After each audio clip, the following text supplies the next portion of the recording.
We often ask ourselves, what does it mean to be human? How are we different from every other creature in nature? Nelson Mandela once said, "To deny people their human rights is to challenge their very humanity." Human rights are one of the many things that break nationality, religion, gender, race, etc. to make us all equal. We expect people to respect our human rights, and we have the obligation to respect theirs. We need to move to a fairer, more egalitarian society. And although many steps are needed, a very important one is education. Today, we see threats to this very idea everywhere, especially in the case of gender equality. Several attitudes and behaviors are so deeply embedded in our daily lives, many times without us even realizing that. This is wrong. We need to raise awareness on the issue. We need to learn how to identify threats to our equality and human dignity, and how to respond accordingly. That was our motivation.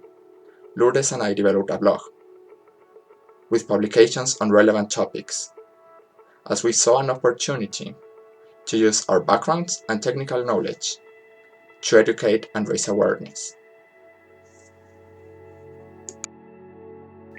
We want to impact as many people as possible while not compromising on the quality of the information. For that reason, we chose to write it in Spanish, to impact our immediate community first, especially considering the lack of content in this language. We developed 12 important topics: consent, rape culture, human rights, feminism, feminicides, intersectionality, inclusive language, masculinity, the Me Too movement, the LGBTQ community, gender violence, and a violence meter. We developed the artwork for each one, as well as the content, in an easy-to-understand language with links to resources for more information. We also included useful information on what to do if you're a victim or a witness of any type of violence or threat to human dignity. We hope that by being informed, people can make more conscious and informed decisions that can respect other people's human rights, and that we can reduce the gender inequality that currently strikes our society.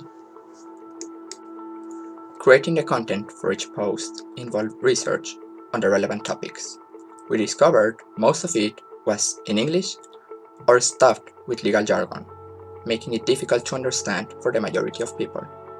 We also discovered that there are many organizations that can aid people who have been victims of violence. However, these are unknown to many.